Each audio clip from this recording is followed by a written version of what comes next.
வாக்குகள் செல்வத மாதிரி தலித்துகளோட வாக்குகள் திமுகவுக்கு போய் அவங்களுக்கு வந்து தலித்துகளுக்கு எதிராக அது செயல்படுற மாதிரி இருக்கு. அதனால அவரை சந்திச்சு நட்பின் அடிப்படையில் பார்க்குறேன் அப்படின்றார். சந்திக்க விரும்பினால் நான் சந்திப்பேன், அதில் எனக்கு எந்த பாஜகவில்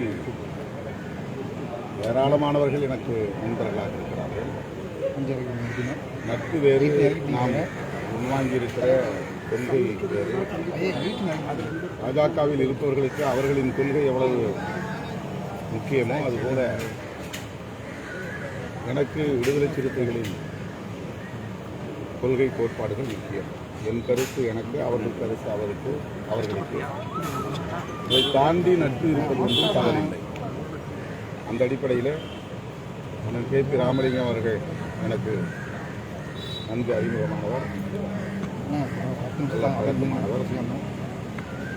திராவிட முன்னேற்றக் கழகத்தில் அவர் மாநிலங்களவை உறுப்பினராக இருந்த காலத்தில் நாடாளுமன்றத்தின் மையம் மண்டபத்தை நாங்கள் அடிக்கடி சந்திக்கிற வாய்ப்புகளை பெற்றிருக்கிறோம். இந்த நட்பின் அடிப்படையிலே அவரை சந்திக்க தான் நிச்சயமாக வரவேற்போம். அதிலே எங்களுக்கு எந்த வழக்கமும் இல்லை. ஆனால் பாஜக கொள்கை அம்பேத்கருடைய கொள்கைகளுக்கு நேர் முரணானது என்பதை நாங்கள் புரிந்திருக்கிறோம், அதில் உறுதியாக இருக்கிறோம். திமுகவோடு இருப்பதால் நாங்கள் பாஜகவை எதிர்ப்பதாக கருதுகிறார்கள். அது அல்ல உண்மை. திமுக கூட்டணி இருந்தாலும் சரி, இல்லாவிட்டாலும் சரி, பாஜக கொள்கைகளை, அம்பேத்கர் கொள்கைகளை ஏற்றுக்கொண்டவர்களால் ஏற்றுக்கொள்ள முடியாது.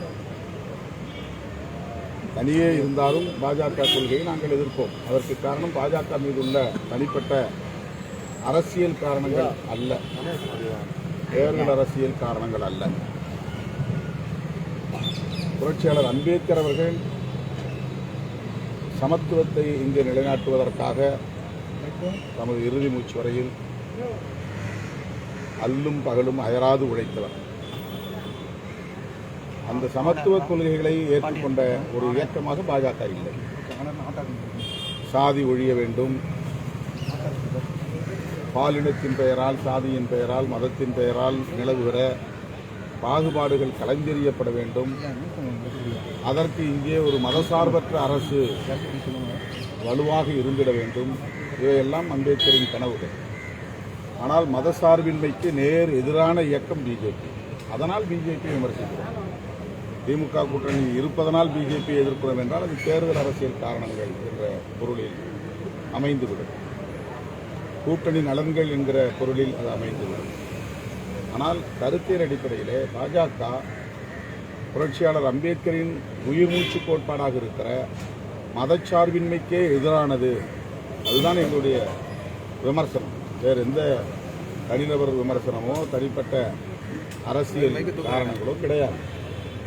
அம்பேத்கர் அரசமைப்பு சட்டத்தை வகுக்கிற போது மதச்சார்பின்மையை மையமாக கொண்டு அதை வடிவமைத்திருக்கிறார். அந்த மதச்சார்பின்மைக்கு நேர் எதிரான ஒரு இயக்கம் இந்தியாவிலே தேசிய அளவில் பாரதிய ஜனதா கட்சி தான்.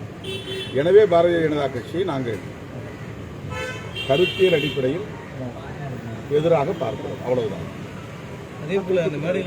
கூட்டணிக்கு அழைத்தால் நீங்கள் செல்வீர்களா? எந்த கூட்டணிக்கு? பாஜக, தேசிய ஜனநாயக கூட்டணிக்கு, என்டிஏ கூட்டணிக்கு. ஏன்னா நீங்க இவ்வளவு விளக்கம் சொல்லியிருக்கிறீங்க, இருந்தாலும் மறுபடியும் இந்த பேச்சு எழுந்துகிட்டே இருக்கு களத்துல.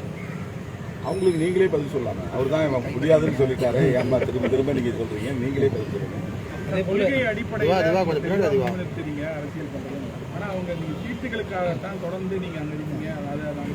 அவங்களுக்கு அவங்க கூப்பிட்டதை நான் போயிருந்தேன்னா என்ன ஆக ஓட்டுவாங்க. அவங்க கூப்பிட்டா நான் போகல, அங்கே போகிறதுக்கு வாய்ப்பு இல்லை. அதனால் என்ன கொச்சைப்படுத்தும் நோக்கி அப்படி சொல்கிறாங்க.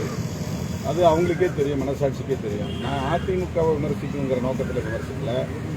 அதிமுக மேலே எனக்கு எந்த கருத்தும் இல்லை. அவங்க வலுவாக இருக்கிற போதே கூட்டணி ஆட்சி அப்படின்னு அமித்ஷா சொல்கிறாருன்னா அதிமுகவை எவ்வளவு பலவீனமாக அவங்க கருதுறாங்க. பலவீனமாக கருதுறவங்க பாஜக. அவங்கள அவங்க டிஃபெண்ட் பண்ணுறாங்க.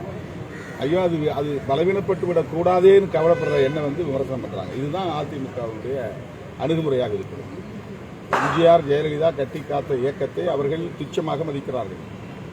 மிக சாதாரணமாக பேசுகிறாங்க. அவங்க கருத்தை கேட்காமலேயே, அவருடைய ஒப்புதல் இல்லாமலேயே கூட்டணி ஆட்சி என்று சொல்லுகிறார்கள் என்றால் அதிமுகவை நாங்கள் பலவீனப்படுத்துவோம். அதுதான் பாஜக சொல்லுவது, அதுதான் அதுக்கு பொருள். அப்போ அவங்க கோபம் யாருக்கு எதிராக வரணும்? யாரை கேட்டு இப்படி சொல்கிறேன்ல சொல்லணும். அதை நான் அதை சுட்டி காட்டுறேன். அதிமுக எச்சரிக்கையாக இருங்க, உங்களை பலவீனப்படுத்த பார்க்குறாங்க. நீங்கள் சொல்லாமலேயே அவங்க கூட்டணி ஆட்சின்னு சொல்லுவதன் மூலமாக உங்களை ரொம்ப குறைச்சி மதிப்பிடுறாங்கன்னு நான் சுட்டி காட்டுறேன். அப்போ அவங்க என் கருத்துக்கு ஆதரவு கூட தெரிவிக்க வேண்டாம், அமைதியாக இருக்கும். ஆனால் என்ன அவங்க விமர்சிக்கிறாங்கன்னா தன் தலையிலேயே மண்ணை வாரி போட்டுக் கொள்கிறார்கள் என்றுதான் அதை நான் பார்க்க வேண்டியதாக இருக்கிறது.